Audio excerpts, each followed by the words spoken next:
I know. Man, look, you didn't get to see the comments necessarily, but we already got our good sister Yvonne Winbush asking, when is the rest of that story coming out? And I'll put it out there that it's we looking forward in December of 2021.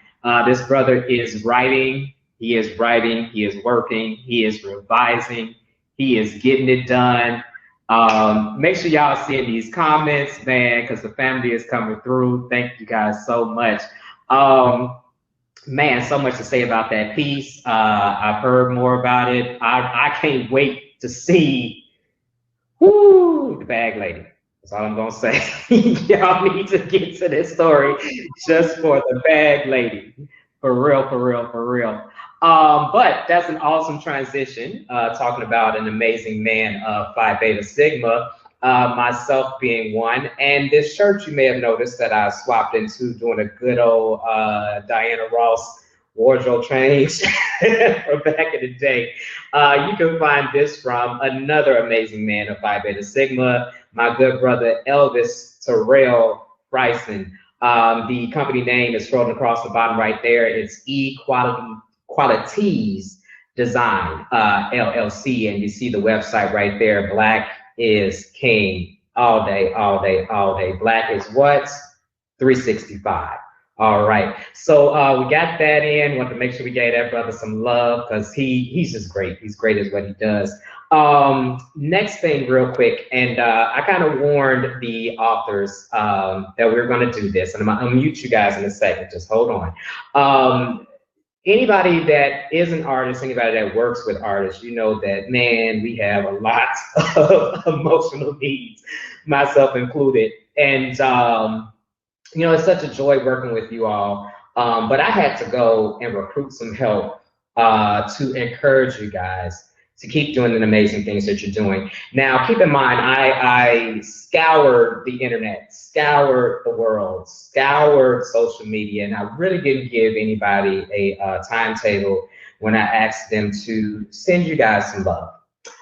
So unfortunately for today, I only got 2 of those messages. The rest are coming, and you all will see more of them throughout the year, as well as more from these amazing authors that are present, and the 2 young ladies, Katrina the Hurricane Harvey, host of the Seven Figure Girls podcast, and Crystal Renee, the owner, operator, CEO, founder of Dreamwriter Inc. You're going to hear from them soon. But Brother Ken Compton, and I purposely did this after the performances because I didn't want anybody to feel any kind of way and get thrown off with their performances. I'm muting y'all and I'm keeping y'all muted with good reason. We're gonna come out of this stream so that you can see this in. Hey Ken, I just want you to know how proud I am of you. I know how much of a dream this is for you, and it just makes me so happy to see you accomplishing all of your dreams. And I know you have so much more ahead of you, so many more publications, so many more books, and I just can't wait to see all of it unfold. So congratulations, brother. Love you. Mr. Compton, any notes, any words?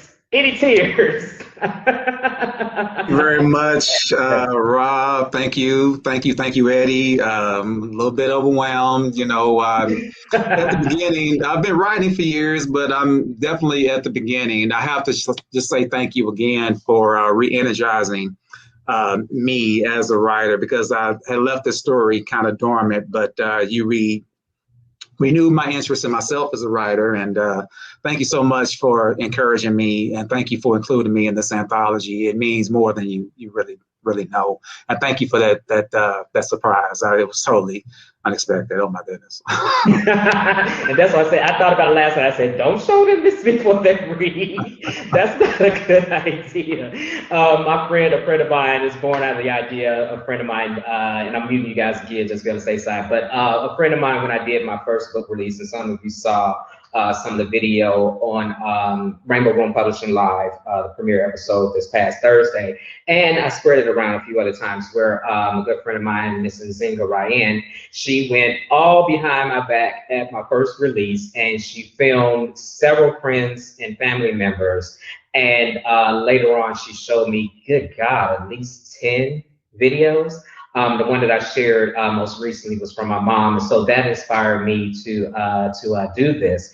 And as I said, you know, I've been asking people, and they've all emphatically said yes. It's just a matter of time. So when I get them, I'm going to share them. But now is a good time, honestly, too, for me to mention as well that you know, you all keep thanking me for being a part of this project. And I even had cause to think about this even today, that many people may know that I purposely took off the author hat for a minute so that I could only wear the publishing hat. And they can speak to it. These panelists can speak to it. Oh, Sam, you can speak to it. That it is not easy doing both. And I've known for some time that I do both fairly well, but if I could get the chance to do one or the other, I would be dynamic. And so what you guys did for me in this project, honestly, was it gave me a little bit of time to be the author, to be the artist, okay? Because I think you can all relate that this is an outlet that we need. And so it was an opportunity in the midst of all of the busyness for me to turn my attention back to my writing. And you see how short that piece was. That was my piece in its entirety. There is no novel coming, although I do want to know where Miss Trina, how she got, in my head, Miss Trina got to Puerto Vallarta, and then she bounced from there like the next day. She's going to keep it moving. Y'all ain't going to catch her. But it's already in my head that we're going to bring the story up to date, where there will be cell phones and Red is going to come back with a vengeance. So, but no, this was an opportunity, even in the midst of everything else that you guys saw me doing, to be an author. And there's no way that this project, my time as an author in this season, would have happened without you all. So please know that I infinitely thank you and love you guys. So we got one more of those, and like I said, I'm working on them, and it was so hard trying to get them behind y'all back. You have no idea, but it's been fun. So we got one more. This one goes out to Mr. Darnell Bonaparte. Are you ready? I love this. I feel like Diane Sawyer, or was it Barbara Walters, that always had people crying on camera. Donnell, welcome to the Literary Brotherhood.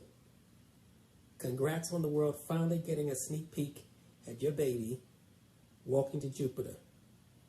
I know it's been a long time coming, and it's only the beginning. Hat tip and salute to you.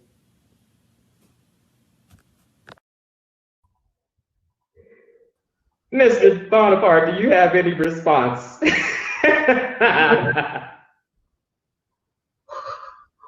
What the hell? You confirmed for me not to show it to you before you read.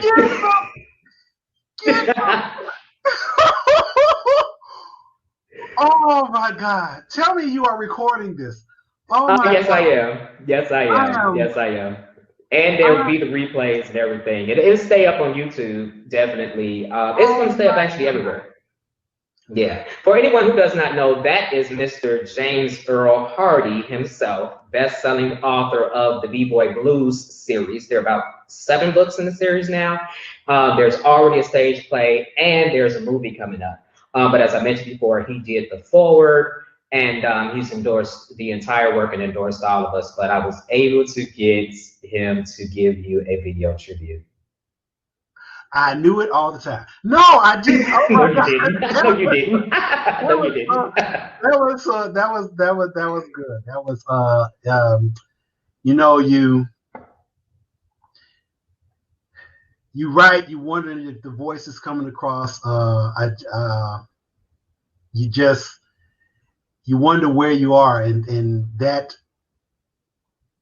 moments like that where you get that, you know, that push, that shove, that kick in the ass. That was great. Oh wow, that's, yeah. I am verklempt. I am, wow. I am me who always got something to say. I ain't got nothing to say. Wow. That was No, I reached out a while back. I'm gonna try to do James, you all, and myself proud. Cause wow, that was good. Brother, it's already done. It's already done. It's already done. And for anybody who does not know, man, Brother Darnell has been writing furiously.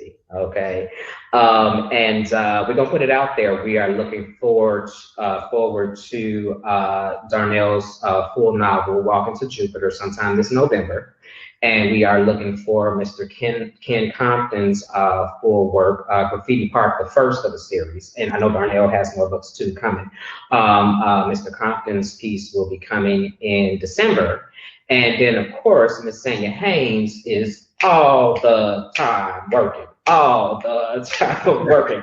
Jayla's about to jaunt. She's currently in Arizona. She's about to hop on to Arkansas. You guys are going to hear about the virtual release that we're going to do for that. We're aiming for May the 8th, the day before Mother's Day, but more information coming. So as I mentioned before, every author in the book, and I definitely want to make sure so I can show our counterparts that aren't here today, Miss Katrina Harvey in the middle and Miss Crystal Renee on the end there. They also have works that are coming out this year. The two of them are aiming for early summer. And the beautiful part for me is that they all want to come through Rainbow Room Publishing. So you guys are just making my job so much easier and just really contributing so much to the company. But we got a number of guests here. Thank God. We knew y'all were coming in faith. And we want to give you guys the opportunity to type your questions in the comment section. I will be looking at those. Anyone that wants to do, send something, even in the message, you can say, hey, don't show this on screen if you don't want to show it on the screen. But I will definitely read those. And while we are, oh, wow. Yeah, you're gonna need a lot of money. You're gonna need a lot of money. Yeah, because Jayla alone is gonna be at least, what did we say, Sandy? We aiming for like we wanted 8 books this year. 8 books this year total. And we already couldn't. Sandy is writing Delaware. She's working on Delaware. So we just got Arizona. We got Arkansas coming soon. She's already working on California. I've already spilled the beans a little bit about the fact that we're going to see the Black Panthers. And she's already looking at Delaware. So, yeah, Yvonne and everybody else listening, y'all want to go ahead, put your coins together, leave that Starbucks alone for a minute. Yes, Natasha, you need to start a library. Start with our books first. You can put whatever else you want up there after that. Just make sure that when folks come to your house, they can see, all of that. Also, before we move into the questions, I want to make sure everyone knows that this is volume 1 of 3. All right. Now, number 2, we actually already have 4 of the confirmed authors for number 2, which will drop in November, where this is from a Black perspective, The Blood. That will be from a Black perspective, The People. And for anyone that does not know where we're going with this, I am drawing inspiration from the Pan-African flag. So there's the red book, there will be the black book, there will be the green book, and the titles respectively, The Blood, The People, The Motherland. The thing that I love the most, and you guys have to visualize it for a little bit longer, at least until almost this time next year when number 3 will come out, is that when they're all on the bookshelf together, red, black, green, there's your Pan-African flag. So make sure that you guys have this book on your shelf. Let's see here. Oh, we got another one, huh? Yes. You're gonna need your money. You need a couple of accounts. Yvonne, you need some money in general. You need some money for some shoes. You need some money for Jayla's Johns. You need some money for everything else coming from Rainbow Road Publishing and everything else you're doing. Now, I wanted to take you guys off of mute. Well, actually, you can take yourself off of mute. And the first question, so we had some questions that were submitted beforehand. I definitely want to send a shout out to my good brother, Brandon Brown, here in Dallas, who gave me a number of these questions, just so we could have some in advance and let us get our feet wet and our speed up. So we're going to start with this first one, which is actually, it was specifically for me. And it says, and I should have put these in captions, but I didn't think about it. What has it been like to receive mentorship from James Earl Hardy for nearly 20 years? So to make that plain and put it out there correctly, Mr. Hardy and I, Brother Hardy and I, because, man, it was the most, okay, that answers the question. I first met him through Facebook, a fellow author. I saw that he had a review from Mr. Hardy, and I believe that he also did his editing. And so I was like, well, how did you do that?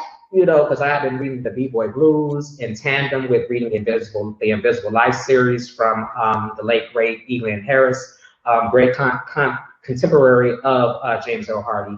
And so as I was getting my book done, I reached out, and he was so gracious. And I want everybody to know that a couple things about this. One, this is business. This is business. This man is bringing star power to your work, just like he did for this anthology, right? So you sometimes, well, actually, he's done a number of reviews for me for free that were shorter, but for my first work, Love Something Infinite, he wrote, man, like a page and a half review. And granted, I did pay him. It was a contractual thing, and it's fair. It's rightly so, because he's taking time out of his schedule writing what he writes to read what I've written, an untested author, and then to write about it and give me permission to share his words everywhere as a marketing piece. And so that's really how we first connected. And then we were in touch on social media for some time. And then probably there's never been a formal mentor process. But I have been able to ask some questions, drop some questions, even across the topic. We've done anthology stuff. I've never done one.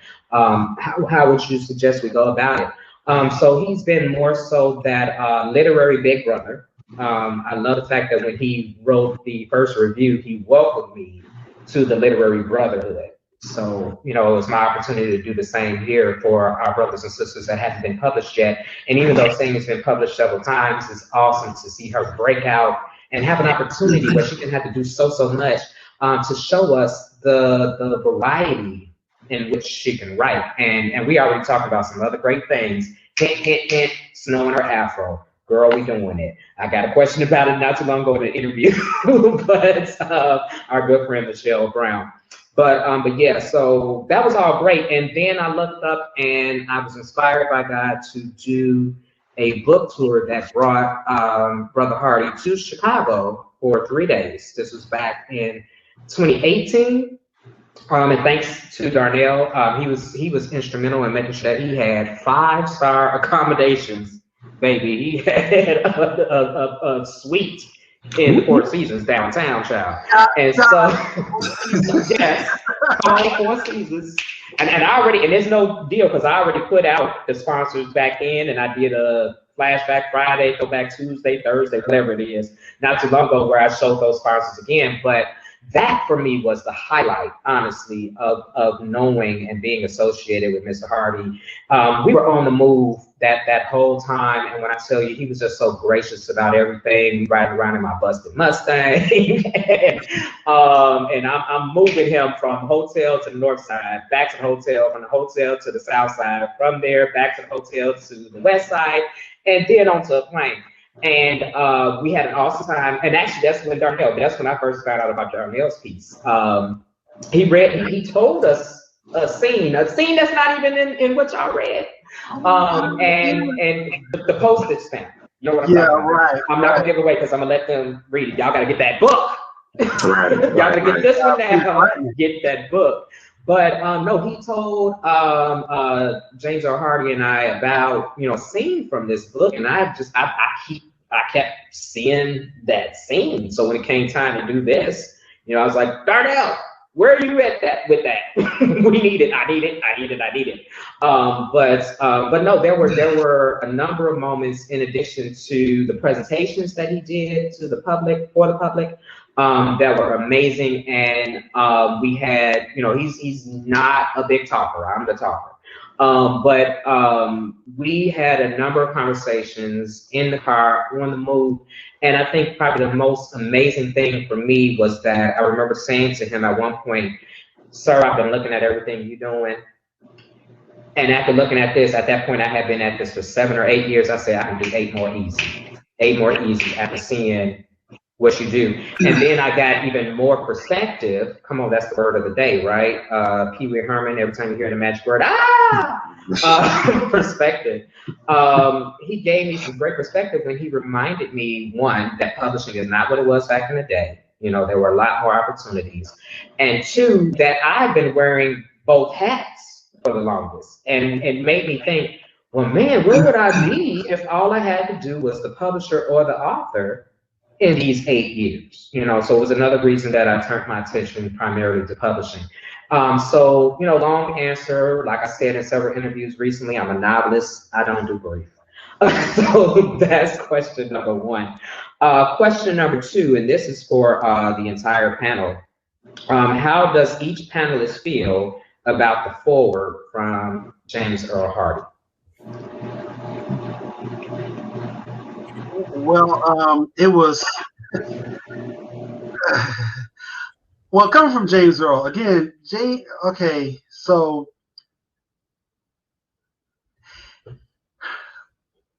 I don't know how important James Earl is to the rest of the world, but he's very important to me and to all of us, I think. But he was the one back in the, you know, it's like, I'm talking like James Baldwin, Larry Duplichan, Elian Harris, James Earl Hardy. You know, that's the echelon that he belongs on up there, because it was the first time that, you know, James Baldwin was the first time that I saw a black gay man do, you know, this story. Larry Duplichan was the first time I saw a black gay man, you know, in the print, not really feeling guilty about his sexuality. Elian Harris was the first time that I saw a black gay man on the page where the story was not about coming out. And James Earl Hardy was the first time that I saw a black gay man not giving a fuck about being black or gay, and he did what he did. And the story was about how he, you know, found love. And I have a personal connection to each of those authors and each of those works. So to get an endorsement from him, it felt like a welcome into a fraternity, even though I'm not fully into the fraternity yet because I haven't finished the book. But it felt so affirming. And like I said before, it pushes you to go on, because writing lots of times is something that hangs in the background and it's not going to get itself done. You have to get up and you have to do it. And some days it's easy, but Lord have mercy, some days it is not. And on those days when it is not, I think of James Earl saying, when are you going to get the book done? You have to get this done. I think of his endorsement because I don't want to make him out to be a liar, and I don't want to sit on this. It's like a baby waiting to be birthed. And James Earl and Larry and James Baldwin, rest in peace, and Elian Harris, rest in peace, are midwives to me trying to birth this baby. So that's how I feel about it. Man, if I could tag in real quick, two things. I'm going to respectfully correct you, brother. You already in. You're already in. It's the same thing, honestly, I told one of the authors for the next book. We got to get off this thing of being published. We got to get off this thing of being published. You are a writer, okay? You are a writer. A writer does what? They write, okay? You're in. You're in. Done. Done. Anybody else want to tackle that one? I'm sorry, I muted while Darnell was speaking.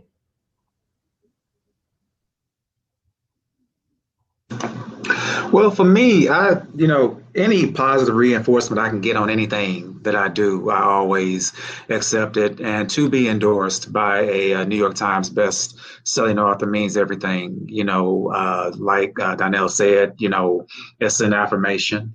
I appreciated everything that he said, not only about my piece, but about everybody's piece. And it is a definite motivator to keep going. And if writing is something that you are meant to do, I always tell people, not just with writing, but with anything, no devil in hell and no man on earth can prevent it. So flow in that, keep going. I was very appreciative. I've never met James Earl Hardy. I had definitely heard of him, but I've never met him. But it was, like I said, it was a moment of affirmation for me. I kept reading it over and over again.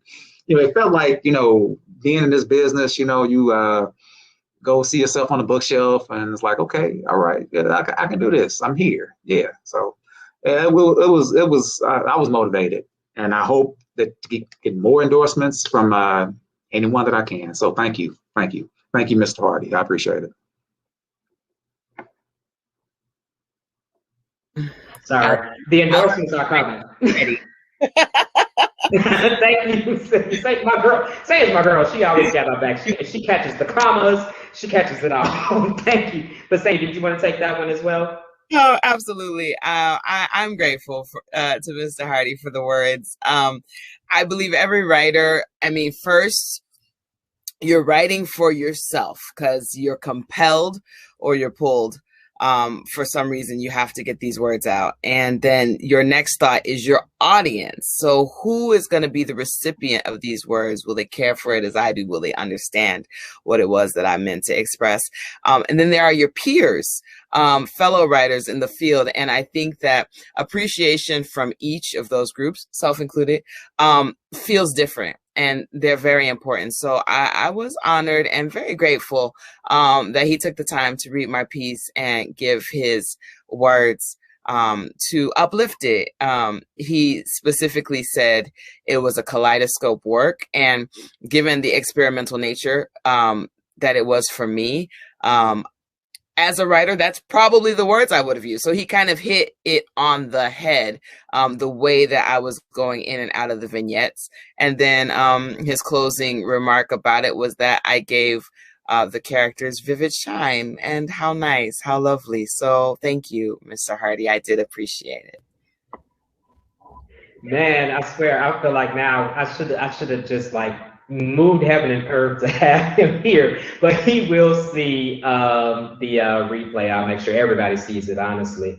But yeah, no, I totally agree with everyone's sentiment that it's one thing to believe in yourself, and it's another when someone outside of you believes in what you're doing. And there are levels to all of it, right? There's my mom, there's my family, there are my friends, several of you who have done that for me.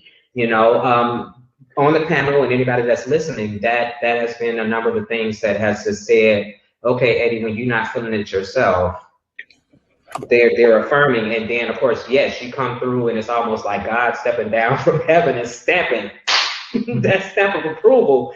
Boy, you got it. Run with it, So yes, I hear you guys on that. Next question I have here is, what keeps you motivated to continue pursuing your literary dreams and goals? Anybody? Because I'm trying not to make a school and call you out.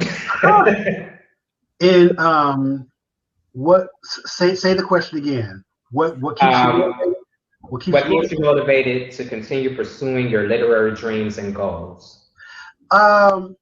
Yes, outside family, my husband, my mother, my coworkers, guys like you, my writing group, my other writing group that I'm in, who make sure that I have to who make sure that I turn in pages that are being read and critiqued and what have you.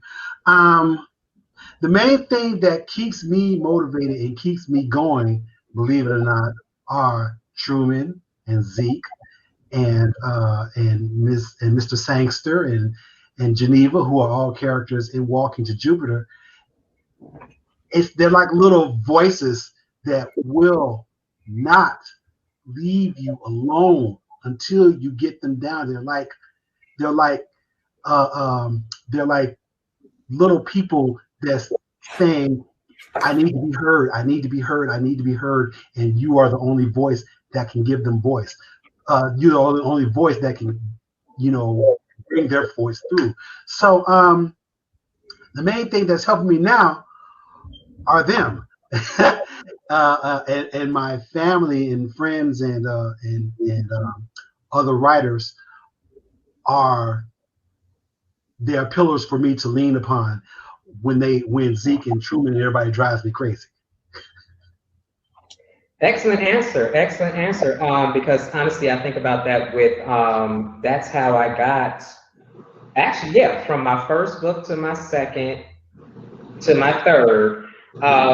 For me, it was more so a thing of curiosity about some of the characters. I found myself wanting to know who they were. And similar to what you said, and I've said this on interviews several times, I am not crazy, don't put me in a straitjacket, but it is almost a thing of hearing this voice that is just screaming to get out. Nothing else in life works until I get that voice out, So I totally agree with that. Anybody else want to hit on that one? We got a couple if you don't. For me, the same thing that you both just said. If writing is your purpose, it won't go away. It won't. It'll still keep eating at you. Like, look, this is what you meant to do. This is your purpose. Sit your butt down. Get at the keyboard. Just start typing away. Even if you suck at it, you can only improve. And that's I've experienced the same thing. Even during the times where I wasn't writing, it just wouldn't go away. I still have this belief in me that this is something that I can do, with something that I can be financially successful at. It won't go away. It won't leave me alone, even when in my own self-doubt. It's just there's that voice that keeps, like I said, it just keeps nagging at me, and it really, really will not go away, and it'll never go away until you get it down and get it on paper. That's why, once again, I just have to say thank you for allowing me to be a part of this. So it's definitely that confirmation that I need to keep on going, and everybody keeps wondering, well, what's happening next in Graffiti Park? I don't want to spoil any surprises or anything like that, but I am going to use the short story as a foundation. I've got some things planned. It's a foundation for the book series that's coming, so a lot more to come. So, but like I said, all this time, even when I wasn't writing, it didn't go away. It didn't leave me alone. So.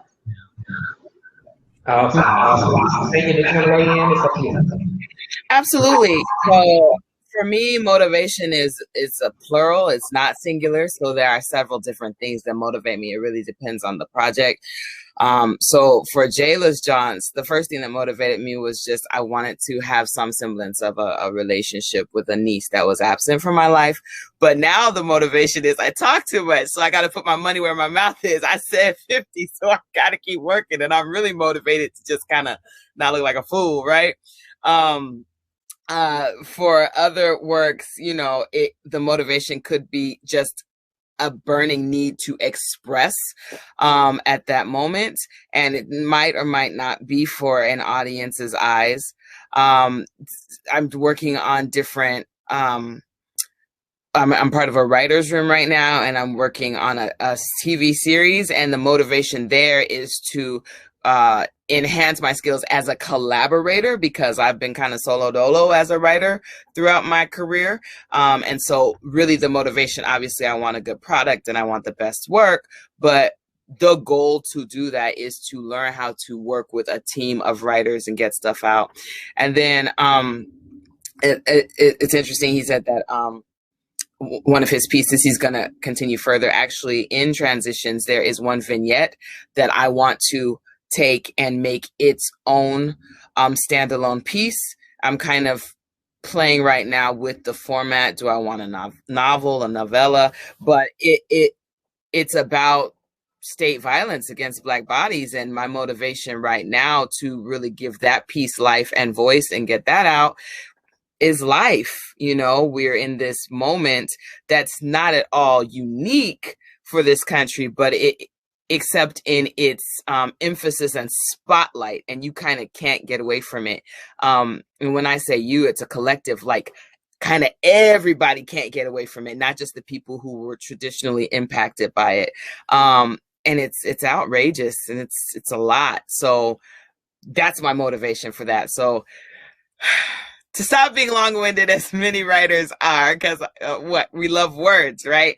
I'll just say I have many motivations. You got to be specific and ask me which project we're talking about. I can't hear you. I get it. I wish you could have seen, like, I'm fighting with keeping myself in the camera and making you guys big. Because when you said that one of those vignettes was going to turn to something longer, I was like, oh. And it's like every time you do something like this, saying you always get me because you'll do an interview, and I'm like, she didn't tell me she was going to do that. And then I turn around and I'm on the phone with you, like, girl, I didn't know you were going to do that. Like, how quick can we get through Jayla? So look, you got a yes queen. Look at that. Boom. Look at that. Look at that. Look at that. Thank you. And make sure Miss Wimbush, she's going to be buying a second copy of everything she bought. Because, yeah, we done mailed out to Miss Wimbush. Thank you, Yvonne. No. But I'm saying she's going to get another one because she's threatening to keep the copy she's supposed to give to her little cousins. So I said, well, girl, just go ahead and buy some more. So, but no, I love that you spoke to that. And you all kind of speak to this in a lot of respects. One thing I found for me with all of this too is that writing is your opportunity to create a world, right? To create a universe. And I found in a lot of respects that it was my opportunity to look at what exists and write what I hope it turns into. It started very personal, you know, with me coming to terms with not even coming to terms, but reconciling my sexuality and my spirituality. Okay, and so great tangent, you know, for me, even thinking about the idea of motivation. And I've been praised for this a lot, so I'm going to make sure I put this out there just in case someone else needs to hear it. I've always been praised for the fact that a lot of people are like, Eddie, we don't see the separation between your spirituality and your art. And it goes to what Ken talked about with purpose, what you all talked about, you know, there's this number of beings, a whole world and universe in you that just needs out, you know, and on some level it is that need for self-expression. So, you know, great responses, y'all, great responses.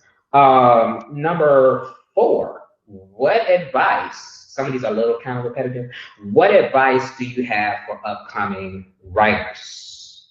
Who wants to go first? Or anybody want to take it? Anybody?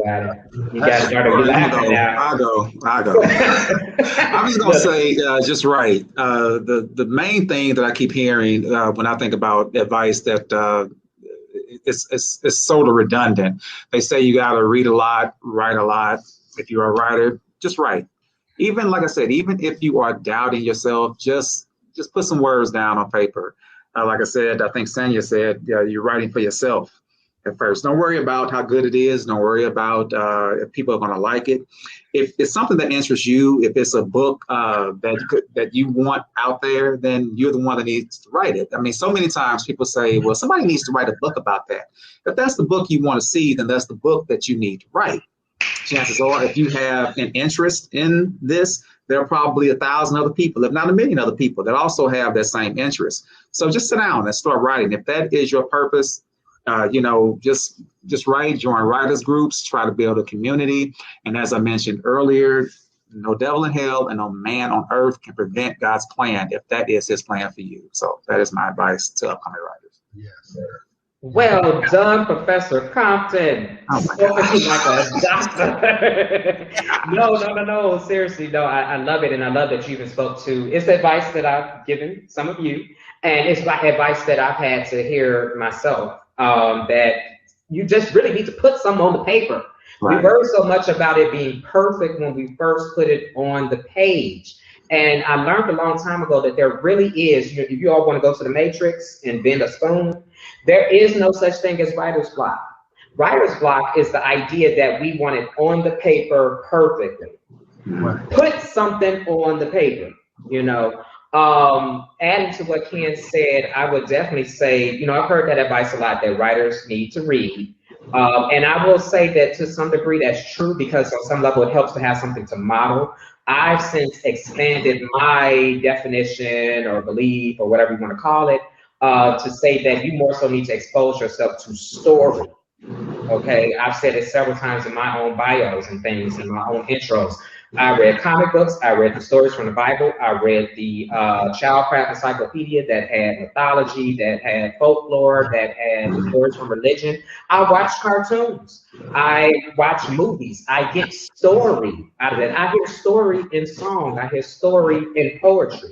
Those things inspire me to write. I've watched episodes back when Scandal was on, and I wasn't the biggest fan, but I'll be watching something that Shonda Rhimes doing that would make me say, you know what, Pierce, you're supposed to be writing. Where's your pen? I would turn that show off, and I would go do what I had to do, you know. But it does come back to what you said, Ken, and I've learned even recently, prayed on this. God gave this to me. That's why this king is perfect. Christ is king. But on some occasions, it was, and stop BSing. Sit down and write. And when I would finally do it, in a lot of instances, it would just flow out. You know, but we more so here to talk to you guys. Darnell, Senya, did you have anything you want to add? Yeah, and you know, this is a very common question, because you know, you see someone who's doing what you want to do, if you want to ask, how can I be down, basically. And I think that one of the things that I like to say is to forge your own path. Not to mix metaphors, but I'm going to the visual arts world. You don't want to paint your portrait with someone else's brush or pigments, right? You need to, yes, write. Don't worry so much about the perfection or even the end result. Right. So there's that. I definitely am a believer that writers need to be readers, but not just readers and consumers of stories in across all genres. I believe that as well, but also live, get experiences, and observe, watch people and human behavior and nature. So I think all those things are critical for up and coming writers. I don't know. I feel like I take issue with the term up and coming. Writers who have not reached their goals yet. I mean, they're writers. It's writers. But anyway, I want to say forge your own path, just because, and don't get me wrong, I've been a mentor for several years to young people. I don't knock mentorship, but I know that often when you are at a point where you are starting out in said endeavor and you want to get to a higher level, you can kind of run yourself crazy thinking about what are the steps, what are other people who were there doing, how did they do it? And I mean, some people can like spend all their time learning other people's stories and other people's paths. And while you're doing that, you're not forging your own. And so just trust, and it's just a universal truth. As you walk that path, the avenues, the ways, the forks in the road that you need to take you where you need to be will come. They say when a student is ready, the teacher will come, right? So just trust that if you are doing the work to be the best writer you think you can be, you are writing, you are learning, you are experiencing, you are honing your craft and how you tell a story. The opportunities for you to get better and further and to reach your goal will naturally gravitate toward you while you're on that course.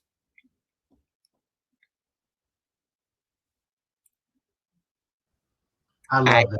You. I know I keep doing it again, but no, I said I'm gonna get Darnell real quick. But thank you for that saying, because you also made me think about something I learned in recent years, and I think I've said it to several of you on a couple of occasions, that we can get so bogged down with the research and let me read this book on how to write and let me watch this podcast on how to write and let me read this book. And what I found in a lot of instances, that is a very subtle subconscious procrastination. Yes! Can Thank be. you. Thank you. It can be. At some point, you gotta step out on what you learn. You gotta step out on faith, and much like you said, saying you don't want to be, as much as I love the comparisons I've gotten to Elin Harris. I mean, stuff in print, right, from like actual reviews and stuff, and comparisons to James Earl Hardy, James Baldwin. But you don't want to be them. No, we don't want. They would even say, we don't need another Elin, we don't need another James Earl. We need your voice, And so I love that you speak to the idea that you gotta forge your own path, and just even a warning for some people that may not know or expect this, that you will look at those mentors sometimes, and they're great, and they may be the most well-meaning people, not even just the mentors that are writers, but other people. Sometimes you will have to stand flat foot on who you are, what you do, and say to that mentor who you respect, I love you, however, this is my path, that one is yours, and if we're lucky, they're going to intersect again.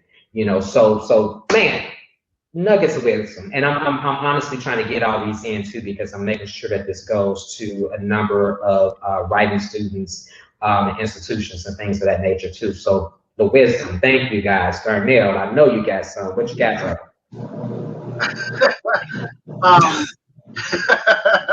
Yeah. I think of everything to say, and then when it comes my turn, everything leaves me pretty much the way it writes. What happens when I write. But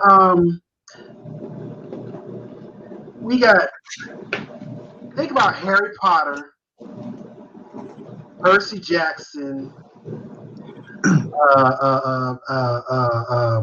oh goodness gracious, Robinson Crusoe, those people who had adventures going across several books, and not many of them have been black.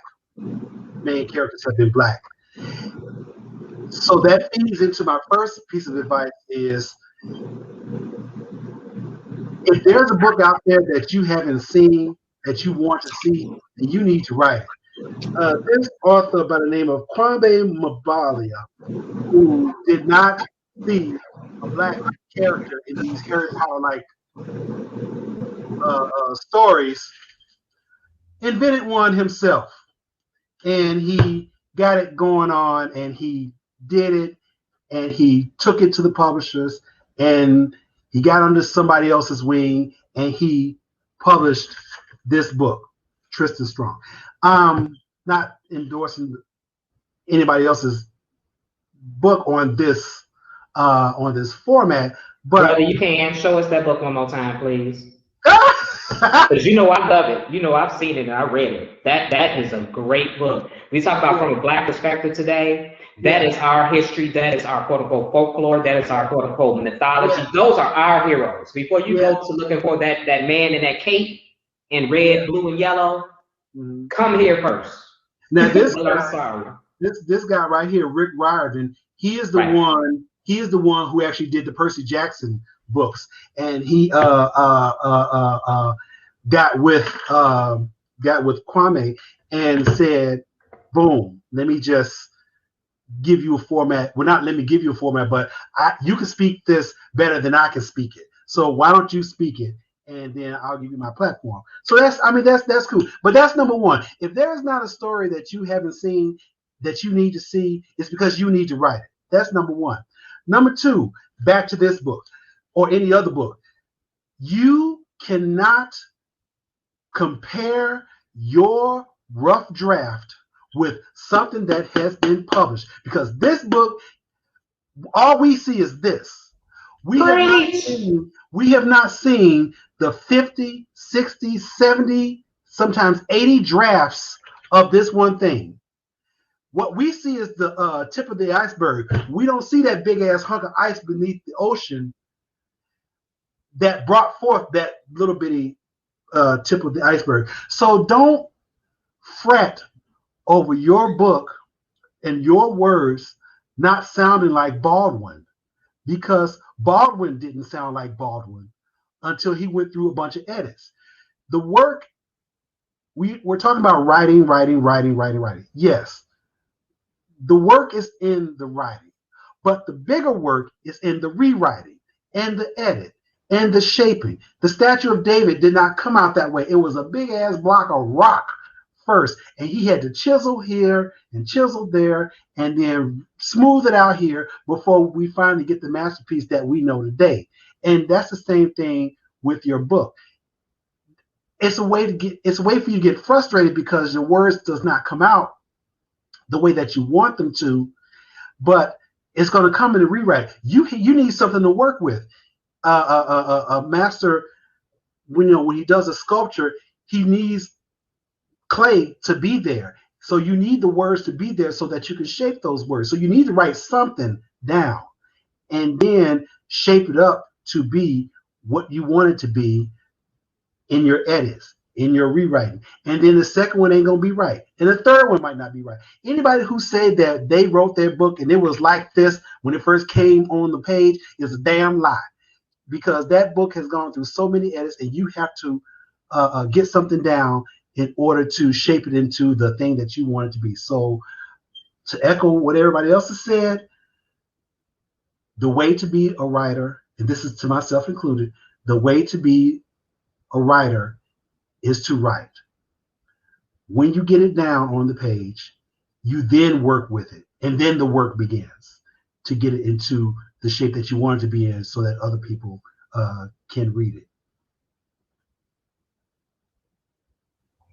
Got the mic that time. I got it that time, y'all. But no, I wish you could have seen us in the background, Darnell. You might have been able to, because Sanya was clapping, I was going up, and it just, yes!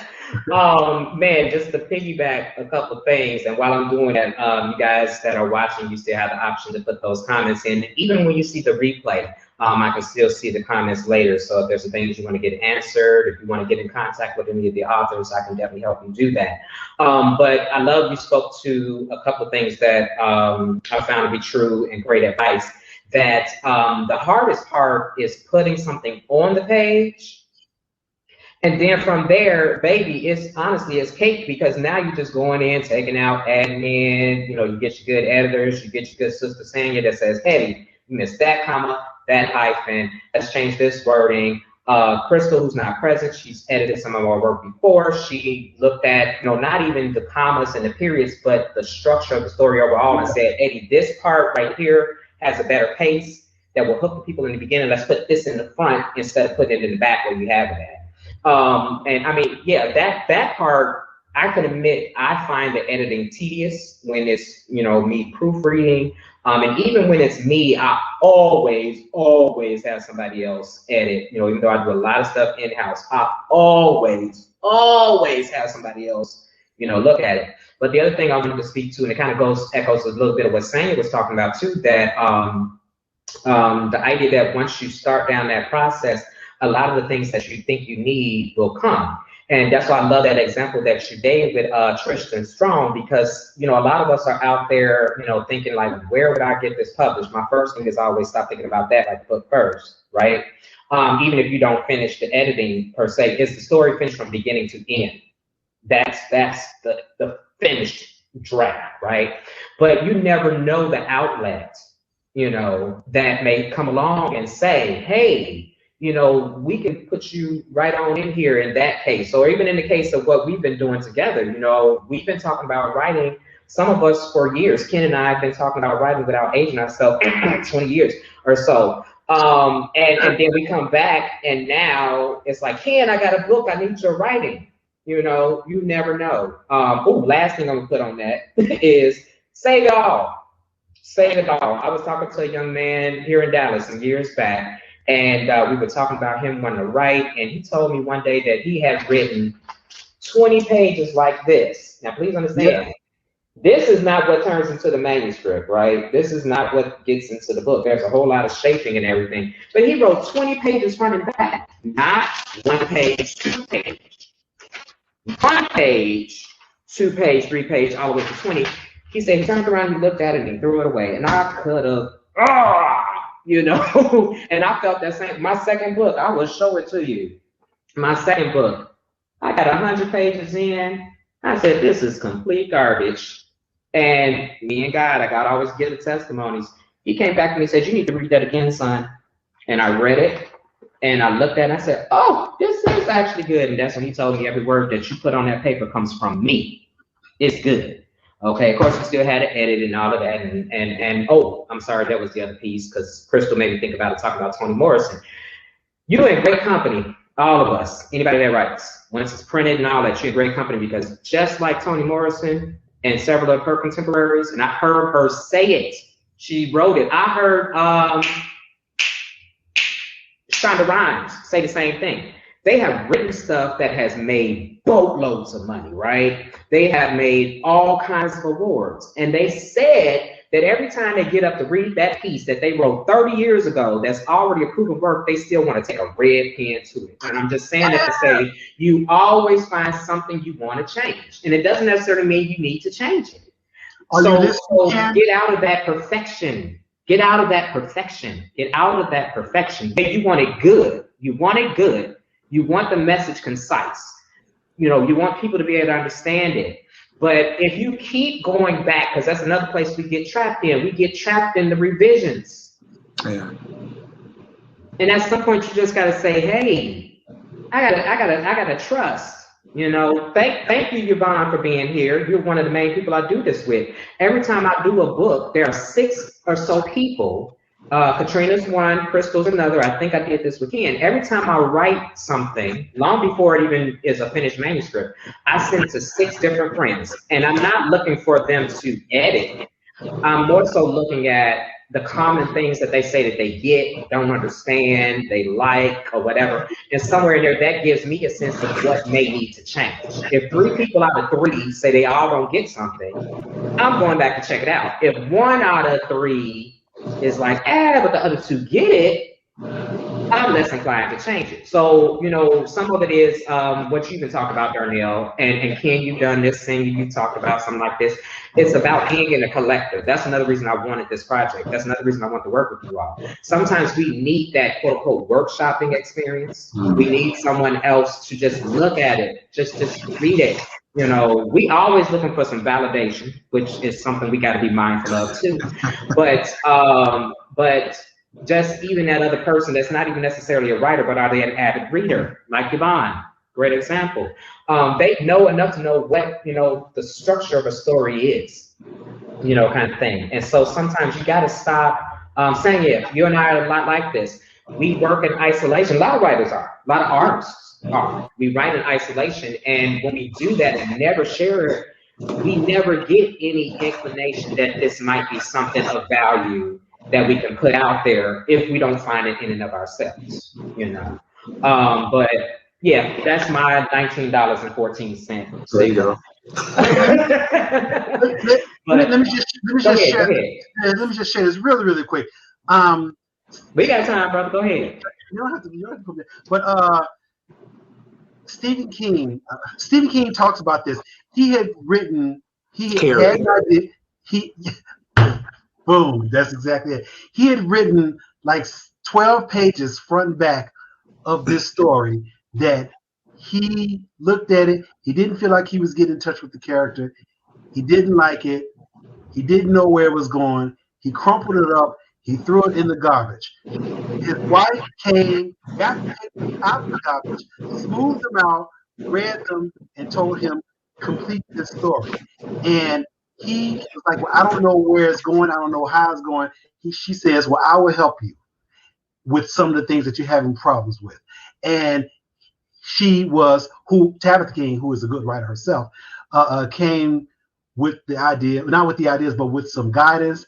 And the book that Stephen King had almost thrown out was, I heard Ken say it was Carrie. And so you never know. I guess maybe something that you can do is, yes, I'm so much with Cynthia in that forge your own path, rely on yourself. Yes, absolutely. You have to listen to your voice. Eddie said sometimes you have to you have to diverge paths with the mentor that you love so much. But get you somebody that you can talk to, and also read authors that have done it already, because all this writing that we've done, our stories are unique, but the process is not.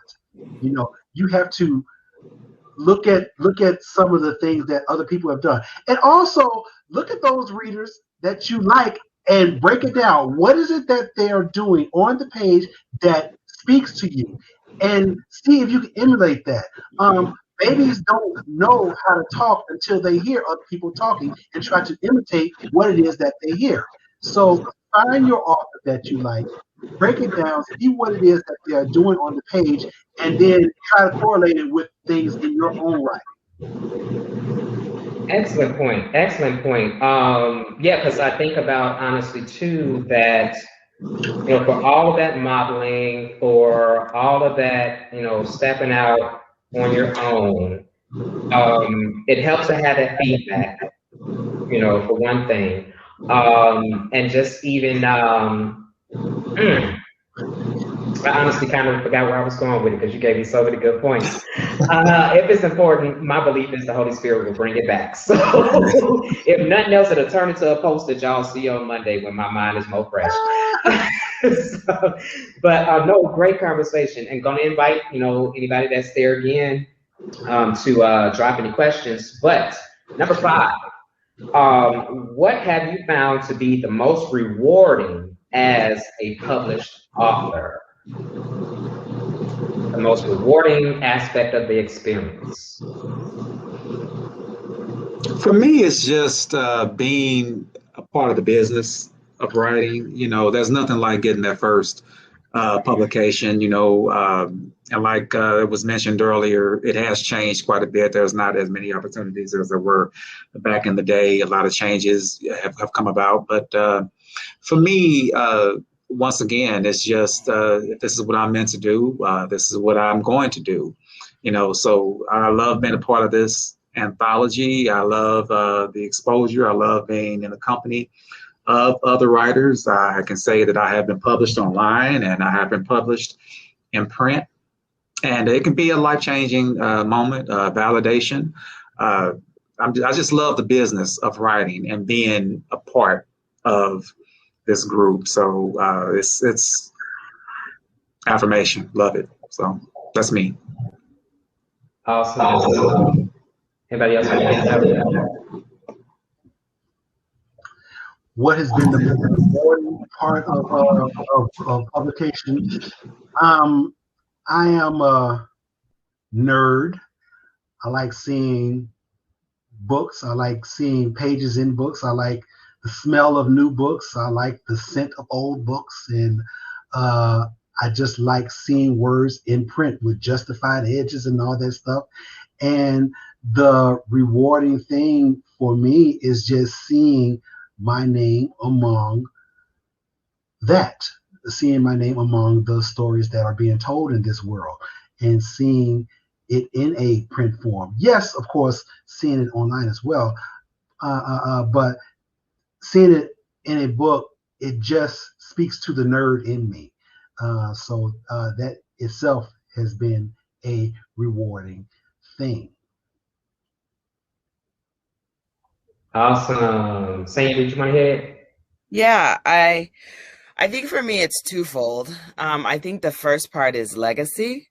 When your work is published, it has more of an opportunity to live beyond you. I mean, I recognize the griot and the oral tradition, which is not so popular nowadays, because clearly print is not the only way that stories and concepts can convey from generation to generation, but you've got a good chance when it's down on paper. I remember at 11, 12 years old reading Shakespeare, reading Alex Haley, and thinking they have in their lives, they had no idea that a Senya would exist to be reading and digging their work like I am. They couldn't fathom, and like how many people are like me that are digging this work where the originator is so long gone. It's like the light of a star. So for me, legacy is the first part that's most gratifying. The feeling that it is more solid than perhaps it had been before. And then I think the second thing is that I feel like I have a spokesperson. So with every book that I write and that is published, those are my words, my thoughts, my feelings, my stories. These are things that I wanted to express. And now I don't have to say it. I could just, here's a book. You want to know what I think? You want to know who I am? You want to know if I have talent or if I suck? You want to know how my mind works? There you go. And so because sometimes it's exhausting to continuously explain yourself, express yourself. When your work is published, you have gotten that moment in time. It's like a photograph. It's a snapshot of where your mentality and your mind was then, and just forevermore you could just get it out. So I think those two things for me, legacy and the spokesperson aspect, if you will, are the two things that move me greatest in being published. Awesome. And actually piggybacking off of all three of you, for anybody that doesn't know, and you see this in the bios, everyone in the book has a bio page right before their piece. And this was not the first time that Ken and Darnell were published. They were both published in magazines before. And but one of the things I think about when it comes to all of that is it's kind of the way I think I was talking to some of you or someone in the live. I've done so much now lately that where's my tea? 1 second. Look at that I'm a writer, y'all. Look at my writing mug. There you go. I think we all got one of those. But the idea that, like everything else in life, you build, right? You learn how to walk by continuing to walk. Your muscles get bigger the more you exercise them. And even this idea of being published, which a lot of us, it's definitely something to be celebrated. It's not the end all be all necessarily, but you get there by constantly building and building and building and building. And in this case, we've all written something. My first publishing credit, which gave me some everything, was also in a magazine for poetry. I did poetry. I don't really do poetry very often. And then the very second one was an entry in an encyclopedia. So still not fiction, what I ultimately did. But each of those publishing credits, each of those attempts at writing, each of those stories built me up to the place where I had not only the confidence, but I also had more of a following each time, that when I put out something, they're like, Eddie wrote a book. Let's go get it. Let's go find it. Let me hear about it. Let me pay attention to when he posts about it. Let me share it, kind of thing. And so I guess my thing is, it's definitely a stepping stone. It's definitely a doorway being open. And keep in mind, in this day and age, as we said on several occasions, publishing is not what it used to be. It's not going to Simon & Schuster and hoping that they, do something. And even before you get to them, that I think back on it, one of the more interesting biographies that I got a piece of was like Benjamin Franklin or somebody. And it was really what we're doing. We wrote something and we got together and said, what publishing actually is, for anybody that still doesn't know, is that a book is done, right? That's not publishing. The book is done. It's the act of circulating it.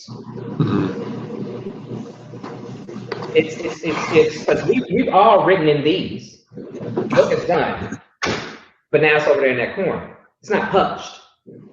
It's published when it goes out, when people know that it's out there, when they know that there's a vehicle by which I can find it, read it, what have you. So, we keep coming back to this definition of a writer and what a writer is and everything. Whoever is listening to this, did you write on a napkin? Did you put it in your notebook? Did you put it in your notes in your phone? Is it somewhere in your computer? Did you write it on the wall? Okay, you're a writer. Now, if you're talking about published and professional and all that, now you're talking about a different story, but you're more than halfway there. I say it all the time to people that write before you even get to publish. You've done something that millions, a literal millions of people have not done. They have not sat down and put their thoughts on paper. You've already set yourself apart from that many more people. Why not just go ahead and go the next step further? You know, whether it's Eddie Pierce and Rainbow Room Publishing, whether it's Palindrome Global, whether it's Dreamwriter Inc., whether you start something yourself. One of my favorite stories, one of the best books that's out there as far as sales, and it's actually a story that I like a whole lot. You guys may be familiar, and I'm talking to you guys and the listeners. The Shack.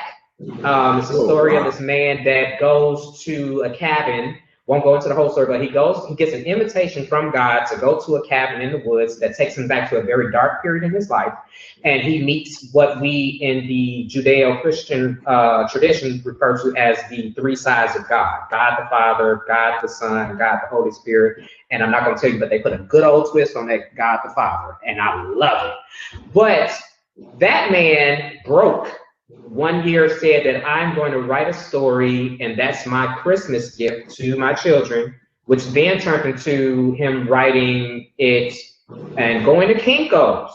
He went to Kinko's, and he copied it. He had it bound, and then he gave away 13 copies for Christmas. So it had already blown up from just giving it to his children. Now he gave it to his family and his friends. They read it, they passed it around, and they all came back. There's that piece of that affirmation sometimes you need from some other people. They came back and said, you got to do something with this. 13 practically handmade books from Kinko's turned into one of the best-selling books worldwide, and a movie that I believe hit some box office records, you know. So I'm just speaking to what we even talked about before we got on here. We're not going to go into all of what we were talking about, but use what you got. Yeah. Use what you got. Somebody wants it. Somebody needs it. Use what you got. Use what you got. We got about 8 minutes, and I think this is a good question to end on. What has been your toughest lesson or biggest learning moment as a writer? Well, we've already touched on this, but I'm going to go ahead and repeat it. I'm one of the people that suffers from wanting it to be perfect. You know, Eddie, I have to thank you again for being so patient with me, sending you so many rewrites. Change this, let me change that. And even right now, as I sit here, there are things, even in doing the reading, that I still plan to change when we do a second printing. You know, the toughest lesson that I've learned is you have to get to a point, like I said, we've already mentioned it, but you just have to get to a point where you let it go. Trust what you have written. You know, I was happy to hear you say that even some of the greats, they still want to take, you know, a red pen and kind of mark through what they've done. But, you know, just have to get to a point where you trust yourself.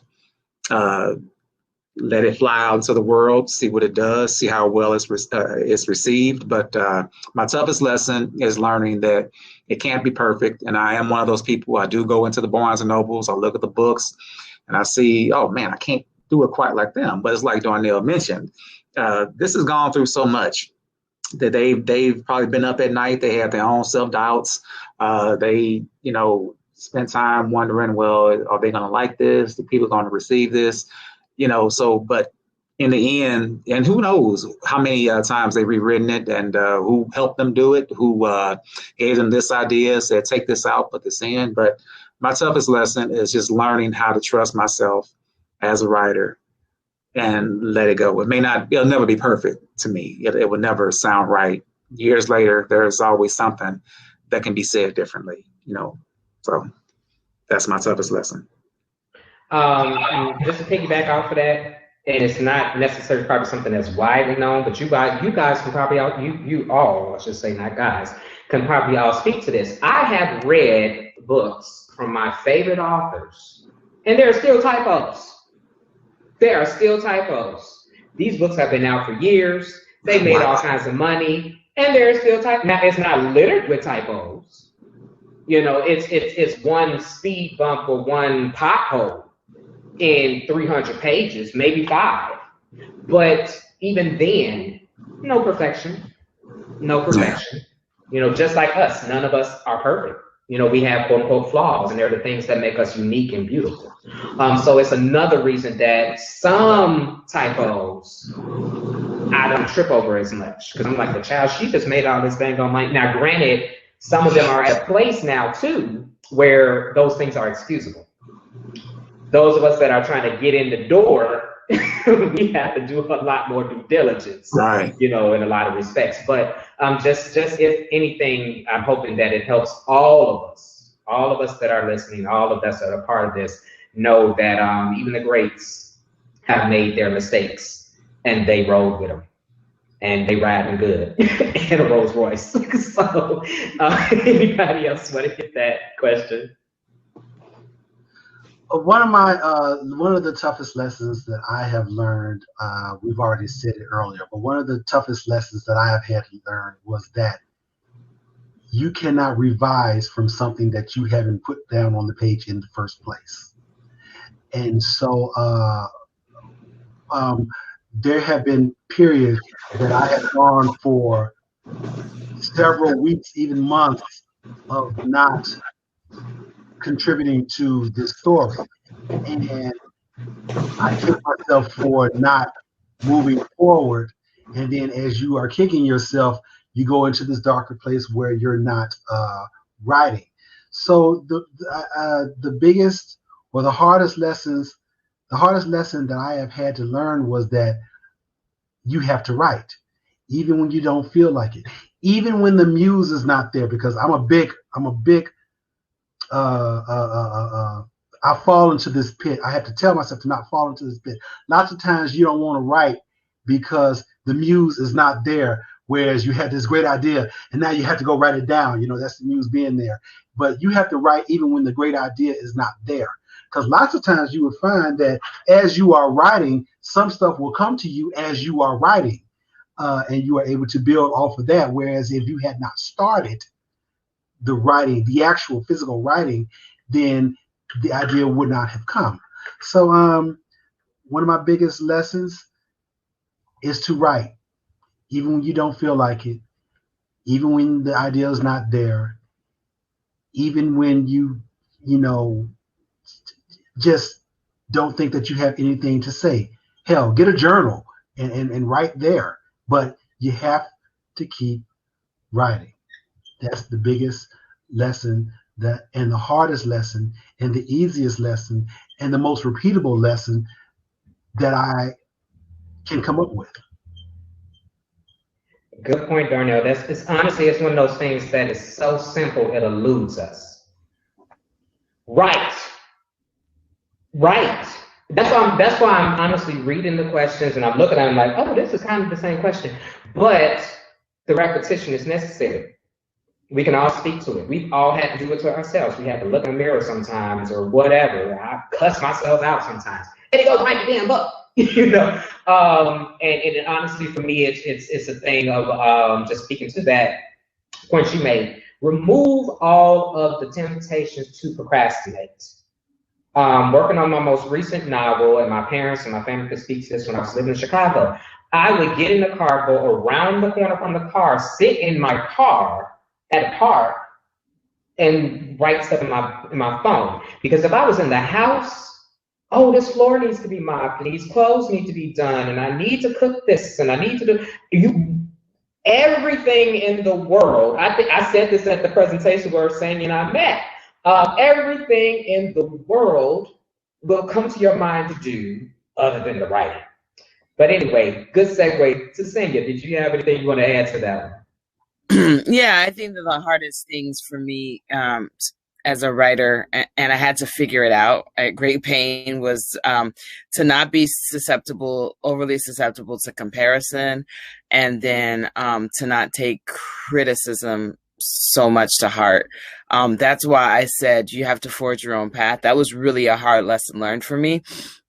Comparison is one where, especially if you are a lover of words and that's part of what compels you to write, when you find these artists, these authors who string them together so beautifully, and you just want to be like that. But when your authentic voice comes out, it's not similar. It can put you in a place that's discouraging. But you have to remember that dissimilar is not worse. So don't be overly susceptible to comparison. Appreciate what you can appreciate, and do your best, and realize that there are those who are going to appreciate yours above others, just as you do for the authors that you favor. And then as far as criticism, I mean, I think that every human being should be open to critique. That's how we get better and evolve. But when it's criticism from the chaff, and just say, okay, is this your opinion, or is this something that is really reflective of my work? And you know, what they say, haters gonna hate. You just kind of gotta get rid of that at some point, and don't really pay too much attention to it. There are some people who are gonna think you're garbage, and that's okay.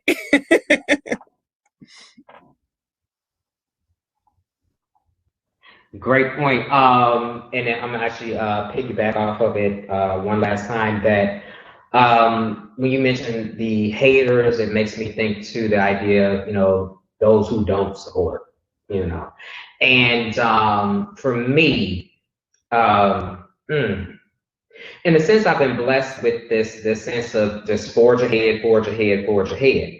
But it's not always with the most positive spirit. Now, I can be the one saying, we talked about this. So just prepping you brothers, I'm prepping everybody listening. You can have an event and be the only one there. And you told everybody. And everybody said they're coming.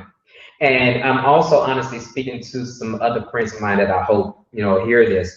One thing I had to learn is that as much as you might be mad as hell, bitterly disappointed, you can't go all over the world saying that. That doesn't bring you the support. You got to go somewhere. Maybe, like what Darnell even spoke to, maybe you need to go write about that. Go put that in the journal somewhere. But I see a lot of it, unfortunately, especially in this day and age of social media, and how we've gotten a little too accustomed to putting all of our thoughts out there. I myself can be guilty of it at times.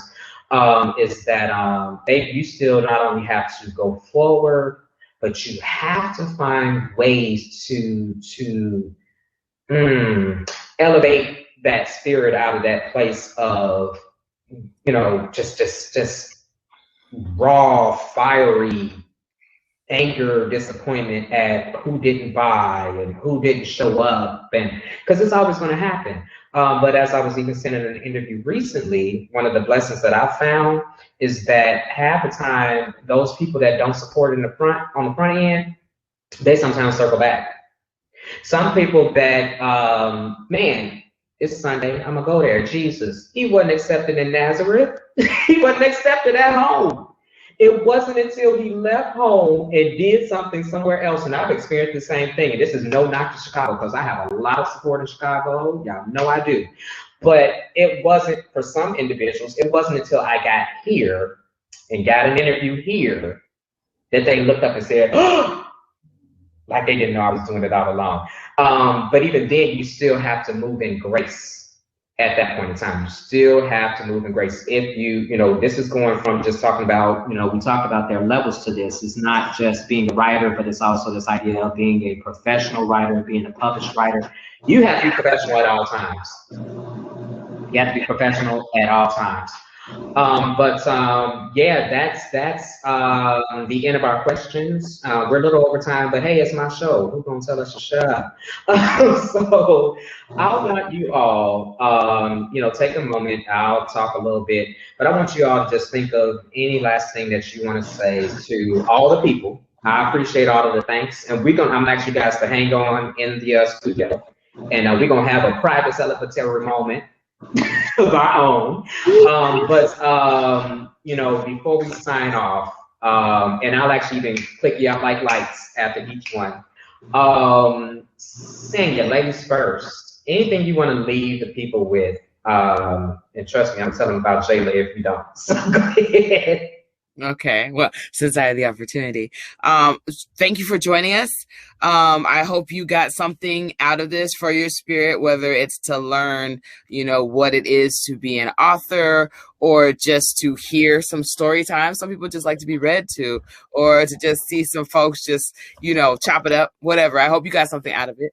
And as Eddie loves to say frequently, and I love him for it, I am the author of a children's book series called Jayla's Jaunts. It's about a little girl and her aunt, and they are having adventures across the country. They're going state to state, and I will just do a shameless plug since I have the platform. So I do have the first 4 books in the series complete, and I'm having a book launching in May for the 4th book, Arkansas. So we do have Alabama, and we're going in alphabetical order, and we have Alaska, and we have Arizona, and sneak peek, we do have Arkansas. And Arkansas! Like Eddie said, California is done, so that's the next one out. And you forgot Colorado. Eddie. Oh, I forgot. Yes. And then Delaware. So that is a labor of love close to my heart. So I appreciate anyone who has young people in your life. I appreciate them exposing them to Jayla because it's educational and fun. So I like to couple those two. And I did want to just say thank you, Eddie. I did not thank you before. I'm so sorry. My manners. I was just kind of getting to it with the story reading, but thank you so much for this opportunity. And for the viewers who don't know, this was twofold for me. Not only was I an author in the anthology, but my artwork was also featured as the cover. I am also a visual artist. And that series that the cover art is a part of is close to my heart. It's called Witness. And I don't know, I've just had some obsession with eyes for quite some time now that I look back at my stuff. And Witness is, it's a series where in the iris of all of the eyes, we're depicting some aspect of the Black experience. And so I was featured on that cover and I really appreciate it. And I'm actually in my studio now, so I have like some beginnings of some other works in that series. And so I just want to thank you for lifting me up in that way and allowing that platform. I really appreciated it and appreciated it. And that this has been fun. I've enjoyed myself. So thank you for having me. Senior girl, you already know. We know. The love is there, baby. Sister. It's always good to express. I get it. But I know. I know. And I'm glad you did remind me because I forgot to show them. Yes, abolition, right? Abolition. Why do I keep saying abolition? Abolition, like abolitionists. Yes. Get into that. I keep telling y'all, when y'all look at this, you need to examine that eye. If you don't catch anything else, catch that 1865. Our freedom. All right. But yes, I'm glad you brought that up because I forgot to mention that Sandy and I already have this agreement. We still got to put some stuff on paper and we got to do the business because you don't just go get somebody art. You pay. We are brother and sister. But we are business partners, okay? Yes, so please let them, I'm letting you know that every book in the series will feature one of the pieces from Witness. We've already picked which ones go into the 2nd and 3rd book. So it's honestly, it's a beautiful way to help even keep telling this story and show this progression of history and the diversity of perspective. And we've already talked about it. I've spoken in faith. The universe heard us. There will be an art showing of all of the pieces. And y'all gonna come out and y'all gonna buy. But for now, we're gonna thank Senya and I'm gonna ask you to stick around and put you in the virtual waiting room. See you soon. Brother Darnell, we're just gonna go down the line here. Oh, did I mute you? There we go. Is there anything else I want to say? Well, yes, of course. Thank yous are in order. So thank you so much for again, including me in this. Just continue to send your vibes to me in spirit, in prayer, in words. I love that whenever I put a post on social media that has absolutely nothing to do with walking to Jupiter, I have friends like Eddie who would drop into the comments section about something that I said about Patti LaBelle's background singer. And then Eddie would drop into the comments section and said, "You better write that bitch." And I fucking love that. I do, because it just, and Crystal, who was a writing coach of mine, which is actually how I got really big into Eddie too. But Crystal, who was a writing coach of mine, I was talking about some planning that I was doing for the book, and she said, "You know what? All of that sounds like procrastination to me. You need to get into it." And she was so on the money with that. So thanks for that. Thanks to Joe Okonkwo, who is a published writer. He wrote a book called Jazz Moon. That's another one in that echelon that I had named with Eddie and with James Earl and James. You can name me. I'm coming. yeah. But Joe Okonkwo is another one who is in the daily thing of writing and getting his story out, and he calls me up and says, "You know what? How's it going?" And so thank you for that. Thank you for checking in on me, and send any good vibes that you can to me when it comes to birthing this baby. Because I don't know nothing about birthing no babies, but I'm gonna birth the hell out of this one. I'm telling you. So thanks for that. But y'all heard it right here, because I'm gonna recruit. So every time y'all see this man on social media, when you see him on the streets, ask him what he is doing on this street, because we are waiting for this book. We're trying to get to Jupiter. It's a long walk. We got to start now. So get to writing that book. I already told you. And I even hit up Brother James Earl Hardy. I told him, I said, we need to be like blinders. I need to hit him over here. You need to hit him over there. He gonna finish this book. It's coming. It's coming. Thank you, Darnell. And like I said, please hang out with us in the virtual waiting room so that we can just have our little private, turn up situation. Yes. Brother Compton, look, we ain't gonna say we saved the best for last. I keep y'all. Lord have mercy. Hey, I have so much to say. I really do. Again, I have to say thank you to everybody that's joined us today, to the other authors, to you in particular. A lot of people may not know this, but I believe it was about maybe 8 years ago. I came into work. Back then, I was traveling quite a lot for my job. And I found out the day that I came into work that I had to take a car trip to Kentucky. I wasn't expecting that. So I got in the car, I rented a car, did all these things last minute, packed. And I'm like, oh my God, I can't believe I have to do this. Why, I wasn't expecting to be on the road today. I was driving to Kentucky. It started raining really badly. I'm like, oh my goodness, I got to get through this rain. I hate driving in the rain. And then all of a sudden, for some reason you came to mind. I was thinking about you and everything that we had talked about, writing and publishing. And then all of a sudden, as it stopped raining, there was this rainbow. I saw it wasn't just a piece of the rainbow, it was the entire arc of it. And I'm sharing the story to say that this is all a part of God's plan. I think these things, me being a part of this anthology, you renewing my interest in my own writing and myself as an author, it's all a part of God's plan.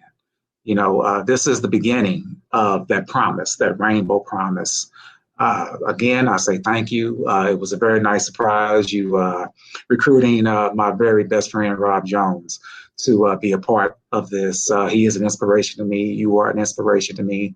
Everybody that's joined us, the fact that we have people who want to see more of some of my writing. I have other stories, but Graffiti Park has been one of the main things that I've worked on over the years. So thank you very much. I hope that everybody has gotten something out of this. It's given me a lot. Being in the company of other writers, other authors, I just can't thank you enough. Crystal, yes, purpose to everything. Yes, it is indeed. And I do miss you today. We've got some work to do ourselves. I may, you may end up being my writing coach. Any words of encouragement, I'm always down to receive those. So this has been a very fun event. I'm overwhelmed. I got a lot of work to do, a lot ahead of me. I don't want to disappoint y'all, but there's more to come. And thank you. So thank you. I appreciate it.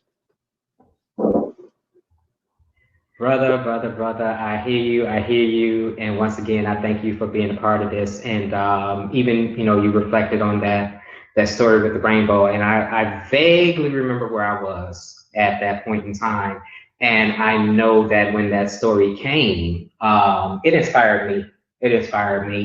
And it helped me to keep going. And so iron sharpens iron, as the Bible says. Yvonne asked, does this count as church? God is here. So it's church. Amen.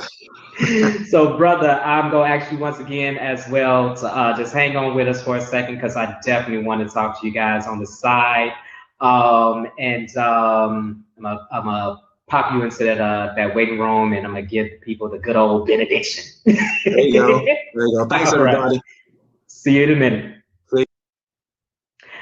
All right, folks. Woo!